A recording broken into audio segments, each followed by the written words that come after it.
Les relations entre les États-Unis et l'Afrique ont évolué au fil des ans, influencées par les politiques de chaque président, de l'engagement économique aux aides humanitaires. Chaque mandat a laissé une empreinte unique sur le continent.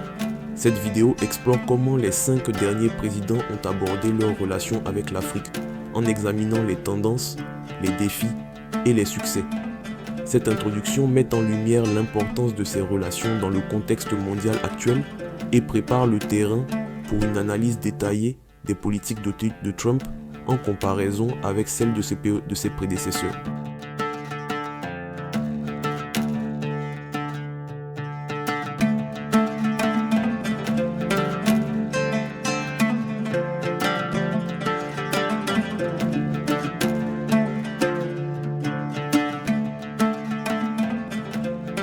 Sous la présidence de Bill Clinton, l'Afrique a connu une nouvelle dynamique grâce à l'AGOA, qui a ouvert les marchés américains aux produits africains. Ce programme a non seulement stimulé le commerce, mais a également encouragé les réformes économiques dans plusieurs pays africains. Clinton a été un fervent défenseur des investissements américains en Afrique, voyant le continent comme un partenaire stratégique. Ses visites en Afrique et son engagement à promouvoir les droits humains ont renforcé les relations bilatérales, marquant un tournant significatif dans l'approche américaine. La présidence de George W. Bush est surtout connue pour le programme PEPFAR, qui a fourni un soutien financier massif pour lutter contre le VIH-Sida en Afrique. Ce programme a sauvé des millions de vies et a renforcé les infrastructures de santé dans plusieurs pays. En plus de PEPFAR, Bush a soutenu des initiatives de développement et d'éducation, consolidant la réputation des États-Unis comme partenaire clé dans la lutte contre les crises sanitaires. Bien que son mandat ait été controversé sur d'autres fronts, son impact sur la santé en Afrique demeure largement positif. Barack Obama, en tant que premier président afro-américain, a suscité une immense admiration en Afrique. Son initiative YALI a offert des opportunités de formation et de développement aux jeunes leaders africains, soulignant son engagement envers la prochaine génération. Obama a également renforcé les relations diplomatiques, promouvant un partenariat basé sur le respect mutuel et l'échange. Ses discours inspirants lors de visites en Afrique ont créé un lien affectif fort entre l'Amérique et le continent, favorisant une nouvelle ère de coopération. L'élection de Donald Trump en 2016 a introduit une période d'incertitude pour les relations américano-africaines. Bien que Trump ait rarement évoqué l'Afrique pendant sa campagne, son arrivée au pouvoir a suscité des questions sur la direction que prendrait la politique américaine envers le continent. Son style direct et souvent provocateur a modifié les attentes et les stratégies des dirigeants africains. Alors que certains espéraient un renforcement des relations, d'autres craignaient une régression de l'engagement américain. Joe Biden a promis de rétablir les relations américano-africaines sur la base du respect et de la coopération. Son administration a mis l'accent sur la santé publique, le changement climatique et le développement durable, avec des engagements clairs envers le continent. Cependant, la pandémie de Covid-19 et d'autres priorités internes ont limité ses actions. Malgré ces défis, Biden reste un allié pour l'Afrique et son approche vise à rétablir la confiance dans les relations bilatérales tout en soutenant des initiatives de croissance. Le style de communication de Donald Trump a souvent été controversé, et cela s'est particulièrement manifesté dans ses interactions avec les dirigeants africains. Ses remarques directes, parfois perçues comme offensantes, ont eu des répercussions sur l'image des États-Unis en Afrique. Cependant, sa franchise a aussi été perçue par certains comme un signe de clarté et de détermination. Cette approche, bien que risquée, a redéfini les attentes vis-à-vis de la diplomatie américaine et a conduit à des discussions plus franches sur les défis auxquels l'Afrique est confrontée. Sous Trump, les politiques d'immigration sont devenues plus strictes, affectant directement la diaspora africaine. Les limitations sur les visas et les restrictions d'entrée ont provoqué des incertitudes pour de nombreux Africains souhaitant étudier ou travailler aux États-Unis. Ces politiques ont non seulement eu un impact sur les individus, mais ont également modifié les dynamiques culturelles et économiques entre l'Afrique et l'Amérique, rendant les échanges moins fluides et plus complexes. La guerre commerciale entre les États-Unis et la Chine a eu des répercussions significatives pour l'Afrique. Trump a cherché à réduire la dépendance américaine vis-à-vis de la Chine, mais cette dynamique a également impacté les investissements et les projets d'infrastructures financés par la Chine sur le continent.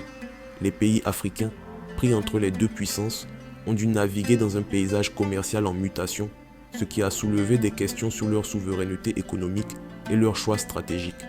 Trump a initié une réduction significative des aides américaines destinées à l'Afrique, arguant que les fonds devaient être utilisés de manière plus efficace.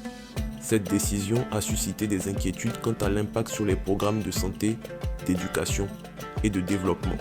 Les organisations non gouvernementales et les gouvernements africains ont dû s'adapter à cette nouvelle réalité, cherchant des alternatives pour soutenir leur population, souvent vulnérable. L'administration Trump a maintenu une présence militaire en Afrique, concentrée sur la lutte contre le terrorisme.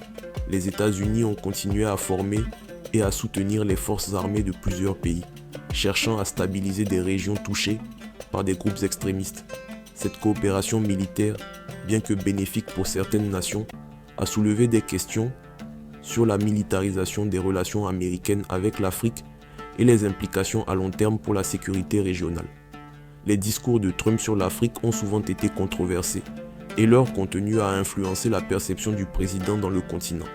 Les commentaires désobligeants et les stéréotypes véhiculés ont alimenté des critiques tout en suscitant une certaine défiance et les attentes des dirigeants africains, affectant ainsi les relations diplomatiques entre les deux parties.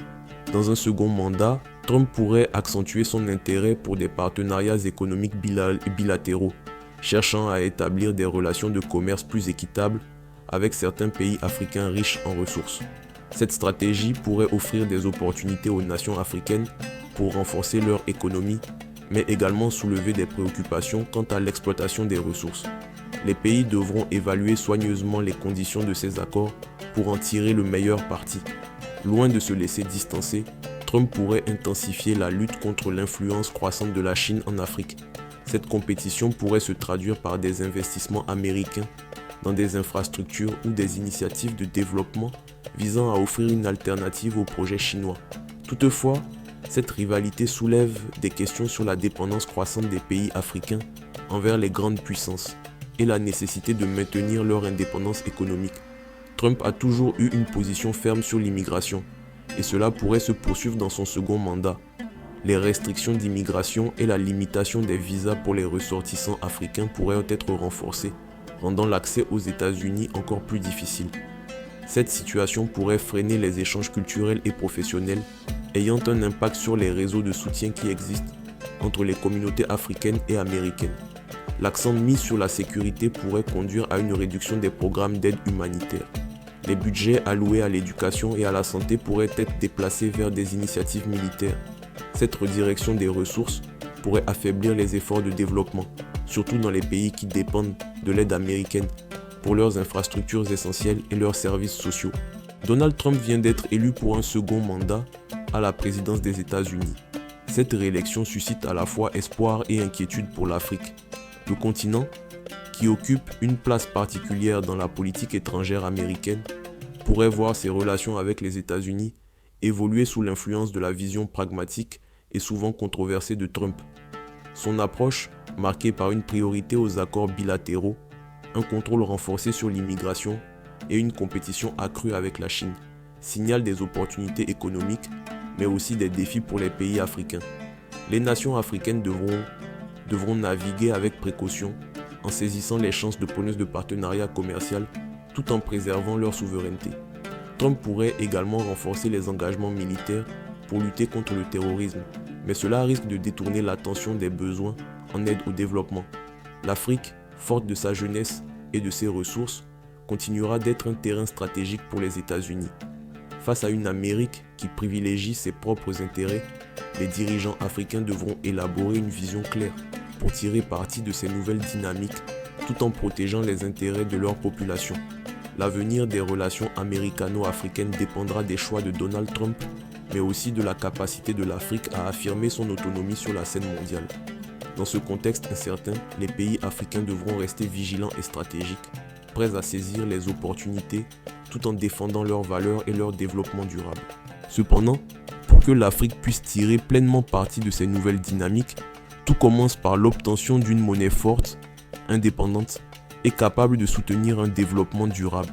À ce titre, je vous invite à découvrir notre vidéo sur le franc CFA, une monnaie dont l'impact reste controversé sur le développement des pays africains. Comprendre les enjeux monétaires est essentiel pour saisir les leviers de croissance et de souveraineté économique qui permettront à l'Afrique de mieux naviguer dans un monde globalisé.